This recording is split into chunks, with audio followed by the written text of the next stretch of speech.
Like that? Do I walk around saying I'm broken? I'm not human. Let me play my part. Check 2, hey. Like, is that real? Did that happen? Like, The structure of your brain actually changes. and do you still feel that every day? And then it got time for guitars. Eating disorder, like I didn't want to die, tendencies. but I didn't want to live A either. helpless little girl. You gotta go in the hospital. You feel powerless because the body has a fear reaction. The opportunity to empower. No one can take away my power. I won't take myself out. Artists that are true like that, those are the ones that tend to Addiction. create change.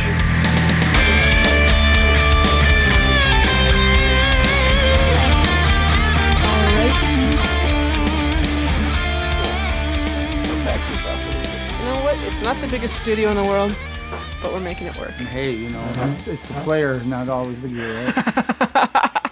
Helps when you have nice gear, though. I hope so. I hope people But, like you the know, sound of it. it's, I've been listening, so I've interviewed I think 4 people now. Yeah. As we're getting ready to get this thing out the door, get it out into the world, and see what people think of it. I'm starting to get my preferences on mics and stuff, so that's good. No. That's good. So last time we talked, one of the things you said to me that really struck me was you don't have a fear of remembering what happened to you. You have more of a fear of forgetting. That was really interesting to me because I don't want to put words in your mouth. It was something like you don't want it to come out in other ways. Well, my experience, at least through either watching media shows on people with trauma and myself and just other people I've known who have gone through similar or just traumatic events, is that, sometimes the brain tends to block things without us realizing them. Mm-hmm. It's a sort of a coping mechanism, as we'll get into later. And I was afraid that I can already see it coming out in really strange, unhealthy ways sometimes. But what I was afraid of is forgetting, and then it just starts rearing. Then I have to do I have to double time back, meaning that not only have I've chosen to shut down from it and forget, but now it's coming out in really unhealthy ways, so I have to go back and restart the whole process. Yeah. Not that I actually gave it that much thought until about now. Really? Yeah, I kind of kept it one or the other. If I gave it too much thought, then I was afraid of, sometimes my best decision making in the past has shown me that I don't always make the best decisions on my own. That's usually comes from addiction and other unhealthy behaviors. And I was afraid of more stemming from forgetting, right, to answer the question. Another way to piggyback onto my answer as well would be, I've seen enough media programs to see the harm that can stem from forgetting. Right. Although, I can only go so far in remembering before I get ultimately psychotic over it. Well, there's definitely such thing as overthinking or trauma. toxic. Yeah, exactly. Becoming toxic. I mean, you're coming up on 50. Yep. So by this point in your life, you kind of know what works for you and what doesn't as far as coping. Yeah. Interesting. It's sort of a question and almost rhetorical at the same time. I definitely at 50, I have enough years to look back and go, boy, that didn't work, and that doesn't work. And if I continue to run down this train of thought, what outcome am I truly, what's my intent? And then what outcome am I truly expecting? Or am I flying by the seat of my pants emotionally most of the time? And I think there's truth to some degree in all of that. I think at 50, I've had enough years to look back on the trends and patterns, but also I can see where my knee-jerk emotional reactions to new situations that I haven't really had to deal with head-on, such as losing almost all my immediate family, and with my mom just being the last one left and who's sick, who's doing well right now for this very moment, and then losing best friends back to back. Yeah. Ultimately, and then and I do realize this is everyday life.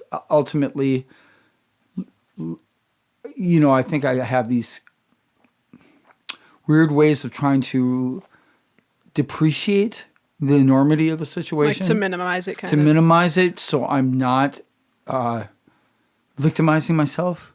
And and it became apparent to me, though, and I am kind of digressing, but it all cycles back to me turning 50, Sure. that I am noticing more refined ways of becoming jealous, or more refined ways of jealousy, meaning like I can see emotional reactions that I haven't dealt with from the past. Yeah. But I see them as being more refined or more hidden or more insidious, actually. Insidious, maybe that's not the right term because I feel like the devil or something when I say that. But I find it coming out. And it's great that I finally made it through my 40s. And I'm really happy that I have. Yeah. And I stutter and get quieter when I think of the undealt with Yeah. behaviors, and I can see them even more clearly now. It doesn't mean they've depreciated in their enormity in any Right. way. Well, there's like, it must be hard to think like, where does the clarity coming from when you look at not just the passage of time, but now a couple years with sobriety? That combination, I imagine, has you looking at yourself a little more honestly. Yeah.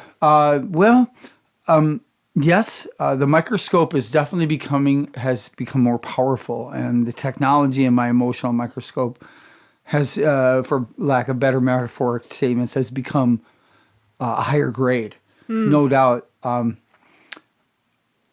the flip side of it, it's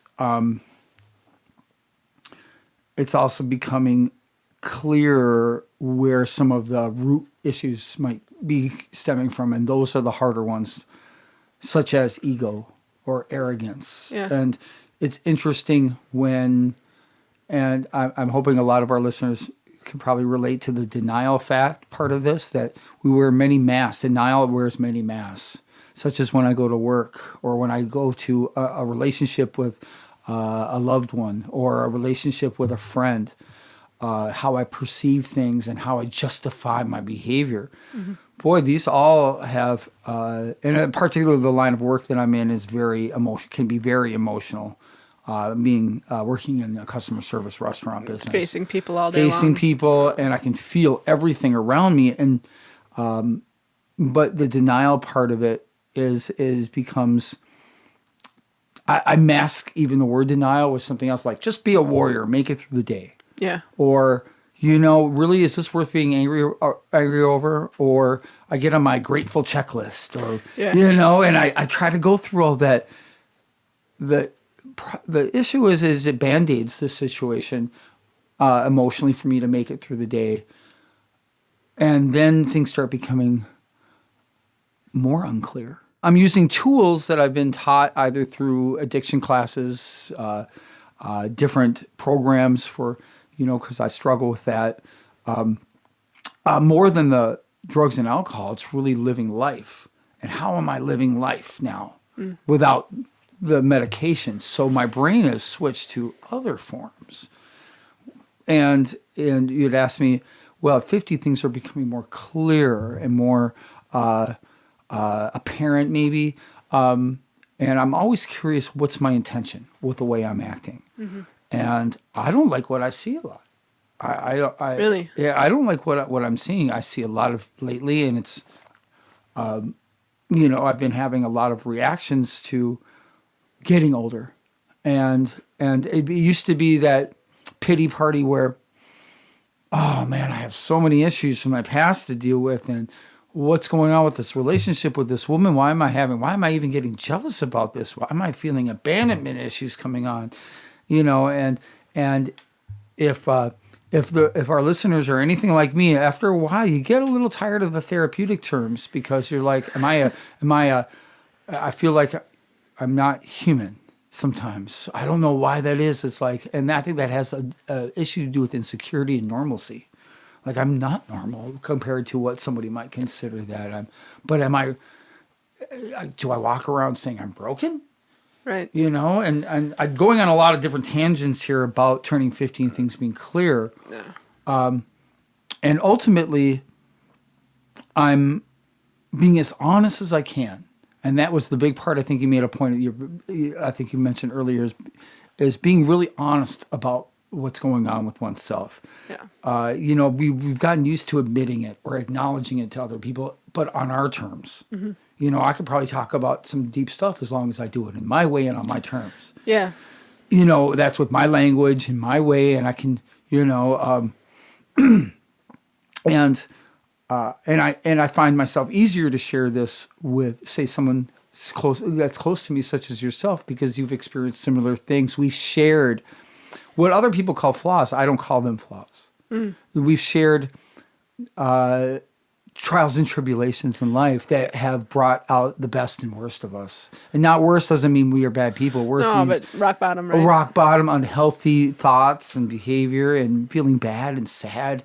You know, those kind of thoughts. Not, you know, like that we're bad people whatsoever. Yeah, you talked about like feeling inhuman or something like that. That was something that that Kel mentioned a lot. She had a weird relationship with that word human. She kind of associated it with like weakness. And like, oh, maybe, you know, these people do this kind of thing to little kids because there's some kind of gross human impulse to them. So she started associating food with that human concept, which to her was tied to flaw and animal instinct and cravings and like, but in a disgusting way. So I'm curious, like when you said you don't always feel human when you get this, like, do I have to be addicted or not addicted, but am I married to this diagnosis for the rest of my life? At what point can I just be a person? You know, like I'm not trying to put words in your mouth, but it feels like married to this diagnosis is awesome. But I'm hearing like, at what point am I just a man? Right. Going through the human experience. Exactly. And you know, an imperfect person question. having my version of a human experience rather than, you know, okay, this pathology tied with that trauma, tied with this fucking drug that owned me for this many years equals my experience now. And like, well, who am I in that whole fucking storm? I think that you're hitting upon some really big, like, the synopsis of all this, or what would they call it in college, the thesis statement or something. One is what makes one, you know, a human being, going through the human experience. Am I married to this diagnosis? I think I've tried to. Those are all great questions. I think each and every one of us that have gone through things have asked in our own way, and that. It's sort of like I'm treating it as a death in the family or a death of a friend, where you go through the, you know, your anger, sadness, anger, and there's bargaining, yeah, which I still do a lot of. And there's, I mean, people talk about it with kids on the bargaining piece. They talk about like, oh, since so-and-so's mother died, she's handling it so well. She's on her best behavior. She got great marks in school. She never acts out and da-da-da. Well, they might not realize like that's a part of the bargaining if I behave. Right. Like I still feel like if I'm being punished, punished, if I do this, if I use the right mics, if I do this podcast perfectly, can I just have my fucking family back? Right. Or even it's like, what was wrong with me that somebody took this from me? Yeah. And am I being punished? You know, and so these subliminal, so much of it. And it looks like good behavior. Yeah. You know? Yep. Or we're like living up to behavior. expectations. Mm-hmm. You know, or this person, like with you, Kelly chose you and you chose Kelly, so she saw something in you we may not even see in our own selves a lot of times, and a certain strength. And again, too, that what you just said reminds me of a statement or something I thought about a long time ago. I used to think of everything, and this was back when I was like 14 and 15, 16. I used to think, I remember thinking to myself, excuse me, that I've done all this work. Now, for you Sagittarians out there, you can probably really relate to this egocentric statement. And don't get me wrong, Sagittarians are some of the most feeling. I'm into astrology. For those out there, great sign. But we do have our fire, and it works in all kinds of weird directions. Jim Morrison.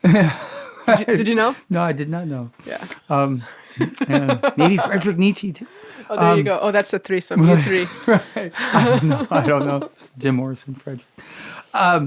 Is I'm doing all this work to get to where I am to understand psychologically what's going on. This flow chart I turned onto myself.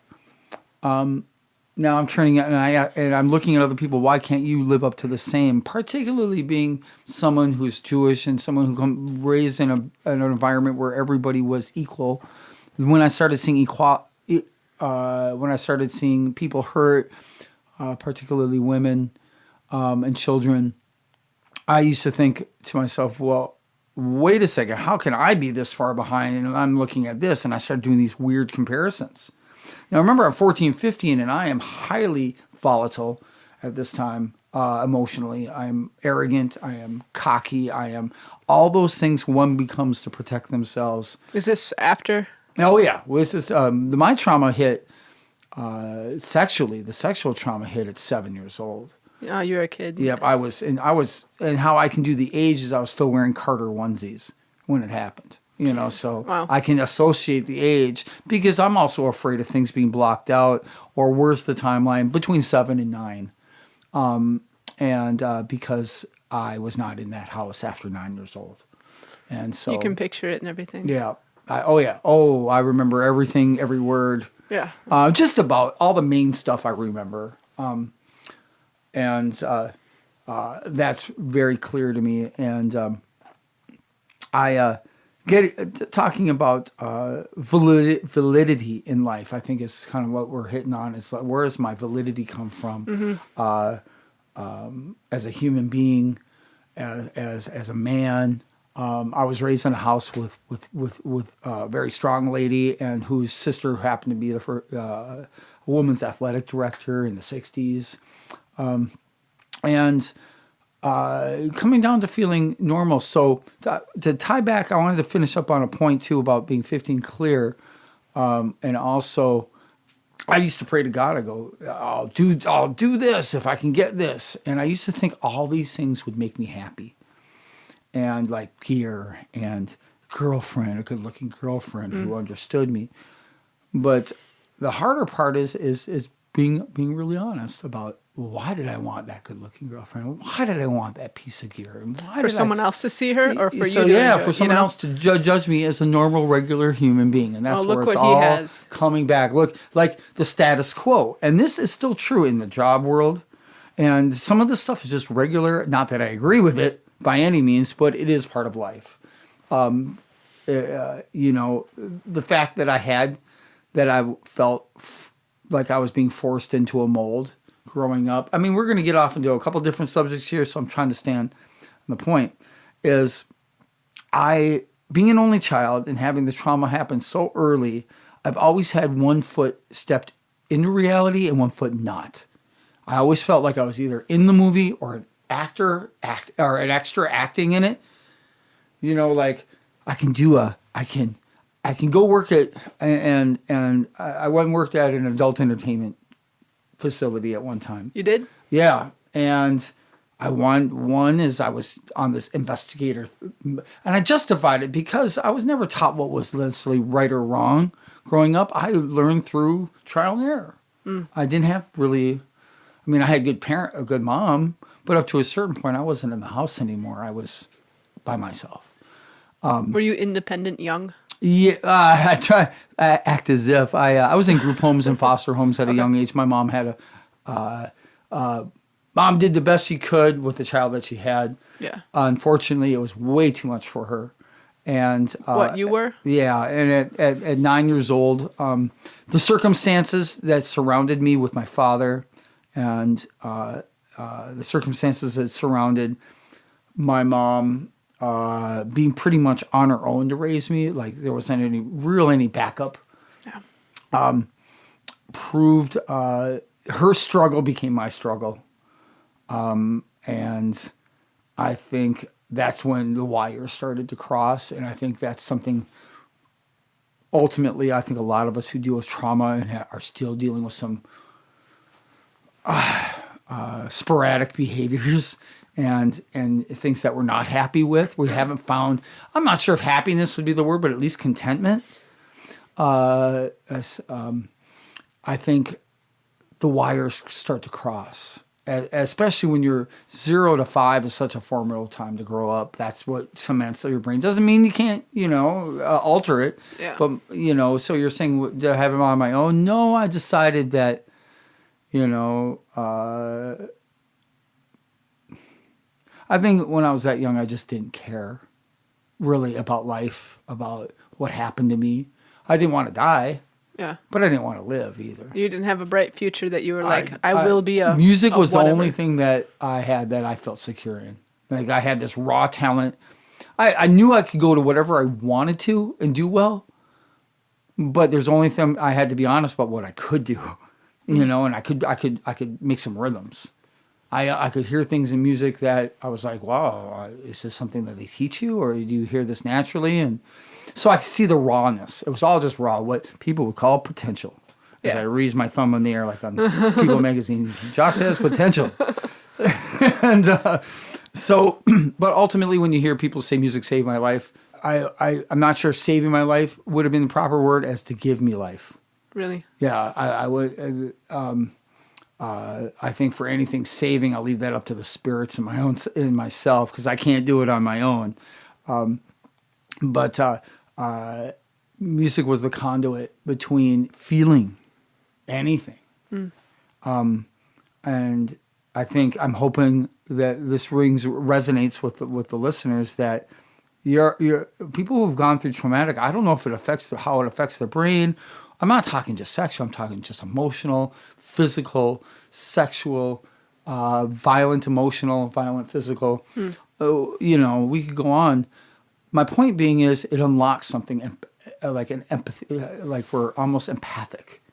Like it opens up this like compassion door, right? Which makes it harder to deal with, I think. For me, I can only speak personally, but I think that I never tried to fabricate something that wasn't there, except for the rest of Kiss while I was Peter Criss when I was 9 years old. Boy, I had a heavy imagination. But trying to fabricate, Eddie Van Halen next to me was a bit harder than, say, I would fabricate a whole life for myself that I was living so I could show other people, and I was not living that life. So did I have it going on? Was I independent? No, not at all. I didn't have a clue of what I was doing, but I had tenacity and I had perseverance. Yeah. But I had lost something at such a young age, and I think that, and now we're going to cycle back to another point of remembering instead of forgetting. The more that I remembered, maybe is what I justified my anger. I would fuel my anger. The more I remember, the more I'd stay angry, the more I'd protect myself. This could be something, I just thought about this, and this is what's happening at 50. I'm starting to really think about these crazy justifications. Was that anger like the feeling of it providing an outlet or some kind of satisfying a craving for you? Because most people would think of not most people, but you might think of the anger as like something to overcome, but for you it was like a satisfying feeling? I was already in so much pain. Yeah. And I was already in so much confusion. And let it be known that I think the root of all evil for humans is confusion. It starts with being confused. And because then my defense mechanisms take over, so I don't feel silly or stupid. I'm afraid. It was always approval oriented. How it's like, is this going to be approved of? The only person whose opinion mattered was my mom's, and she was not always in a position really to give one. To give one, she was just dealing with her own thing, at the time.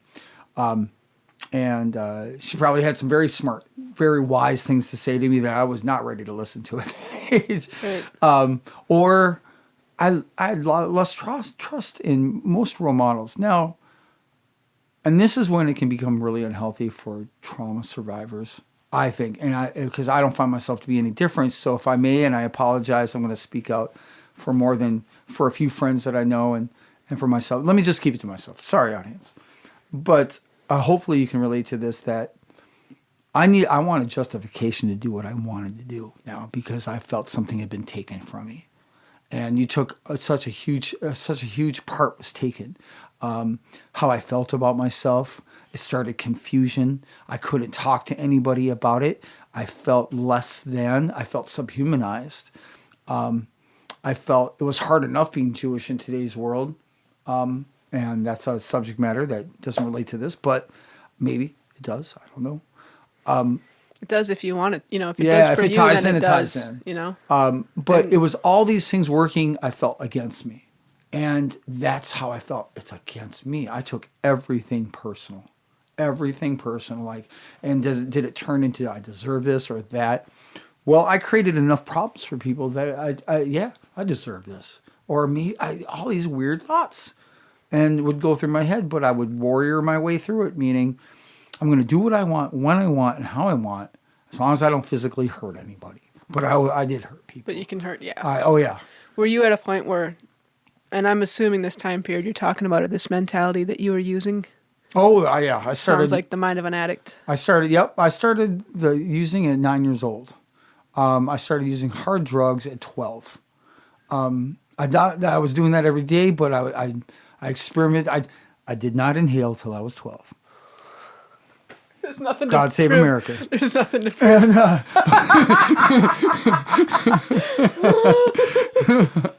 And hey, but it's true. It's a funny story. All the kids. Just I the couldn't way even you smoke a said it. cigarette right. He's like, you don't inhale, and and I learned how to inhale, and that's when I actually. But the spirit of being in the drugs, I remember specifically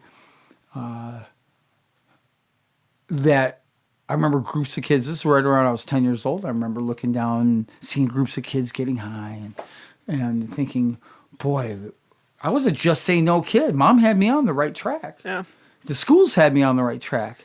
But there became right around 7 to 9 is when I think we're all, mammals. We want to do what we want when we want. We're kids. We'll manipulate.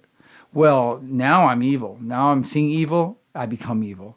I wanted to personify, not the devil, but all the crap that I seen and digested. Now I'm going to just take it out. I think there are a good 40% of, and I never really thought about it till now, but it's been in my head at some of these processes, how I was processing things, was I tried to become a hardened person. That means I'm going to hurt you before you hurt me.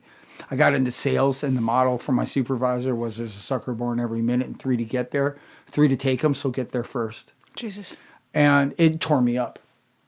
Thank God it did. I was born for love. I was born to feel things, and it shows up in my music on a limited basis, however much I allow it to come through. Mm-hmm. These are the things I'm dealing with now. Anger. Still, Just it's all coming down to, I know, you could, and that's the hardest one. One can know better, but what's the intentions behind that? It's like now I was so upset about somebody not supporting the individuality, the blueprint I was born with. I don't find myself to be special or unique, but I do have my own blueprint, and that blueprint got messed with. And some opportunities were taken from me, and the opportunity, a healthy possibility of my brain of growing up. And I still feel sorry for myself about that, to be honest, not to too many degrees, not like it was when I was young. That's the hard one about being 50. I cycle back to being 50 now, is that knowing what I do now, would I have gone back and changed a few things? Of course I would have. Do I regret? Yep. And am I supposed to not think that way? Yep. Because it's feeling sorry for yourself. But since we're going through the chronological stuff, and I'm going to be very honest in this, and I'm being honest over the airwaves because I hope that other people are able to maybe digest this too. Mm-hmm. I mean, it's part of the reason. It makes it a little easier, is if I think there's a purpose behind it. Yeah. And I think we all need a purpose, and it keeps us going. is that maybe other people relate to it, and maybe that'll even make me feel more normal than I am. Boy, we all go through this. I used to, when I was bartending in the 90s, I used to go by myself to a table and sit by myself. Eventually people come around me and go, why are you sitting by yourself? And I'm like, I'm not by myself. I'm solo, but I'm not by myself. And I'm not alone. And they'd start talking to me, and then eventually, we'd do shots of alcohol, which is like sodium pentothal. And I get to ask my little therapeutic questions then. And one of them was, did you ever stand on a corner, like a 4-corner area, it's sunny out, and think there's people in the car laughing at you? I used to ask people that. Like at a crosswalk? Yeah. Outside? Yeah, like I'd be standing outside, and there'd be a car pull up, and they're laughing at me. And I'm feeling like insecure, like I once did in elementary school. I'm being made fun of. So this was in the 90s. And so I started turning the microscope. I was about 25, 26 at this time. I started turning like, okay, I wonder if other people are feeling this. And so I started being a therapist on my own terms without the education or the templates of the clinical books to fall back on. Right. I went through therapy when I was young. I felt like, boy, I have, my brain for an external hard drive. I had enough therapeutic terms. I think I could try to handle this on my own. And again, it was another way of trying to normalize some really unhealthy situations. However, I did get a lot of great responses. Yeah. And 90% of the time, people be like, yeah, I felt that too. You felt that? Really? And they look at me like, you felt that too? And I was like, pro quo. I felt like, am I in Silence of the Lambs here or something? It's like, Clarice, I will tell you about my childhood if you tell me about you and the sheep. Have you ever been to a crosswalk and all of a sudden? Clarice, have you ever been to a crosswalk of sheep like you did back in Virginia? The movie would be a lot less intense if that's all he had to ask. Have you ever felt really insecure at a crosswalk? Yeah, so, I would turn these questions, but I've had, and I must make it known that there's enough, losing family members and things going on now, and I'm tired. Things have become redundant emotionally for me, where now it's becoming like, okay, if you want to choose to live this way or choose, both are going to be hard. Both require work. It just seems like, how much Rumi or Lao Tzu do you need to read before you just go, maybe I should become a monk? Not, metaphorically speaking. Maybe I need to give myself to some discipline. A discipline, meaning a set of, other than the 10 Commandments. Well, you do that a little bit, right? Are you still a committed 12-stepper? I am not a committed 12-stepper anymore. I'm a committed to the tools that they gave me. I am committed to that. As far as attending meetings anymore, I am not. For that, not to say that that's good. It just is what it is at this time in my life. I've chosen to use therapy and some books some books to. I don't sound hopeful with that, but it's a little different for me to try to digest certain books that are very honest and put it right in your face, and that I'm calling people to say, "Am I acting like this?" Like I've given a couple of people a call where I'm not always happy with not always, it's raw honesty, and I'm saying, "Listen, I'm thinking I'm acting like this behavior, and I think maybe is this how it's coming out to you?" And I get some feedback. It's a pretty honest person that can make that phone call. Oh man, I don't know. The key word here, I think, is and you use this, I think, in a lot of your program material in terms of like the word courage. Yeah, for our tagline. Yeah, that's it. And I think about that word a lot. And I watch a lot of these movies that. He had the courage, he had the courage, he had the courage, or she had the courage, she had the courage. Yeah. And I don't always know if that's the place it's coming from, or fear. I'm just, self-preservation. I guess it really doesn't matter. And I know when people get into the program of AA, and I know this is an anonymous program, so I can't really talk too much in-depthly, I think. I don't really know how to talk about it. However, in the program of AA, it's really taught, these, I forgot where I was going to go. We were talking about courage. Courage. And you're talking about you call people and you read about a certain negative behavior and you ask other people, do I do that? And I was really struck by that. Right, yeah. I the courage,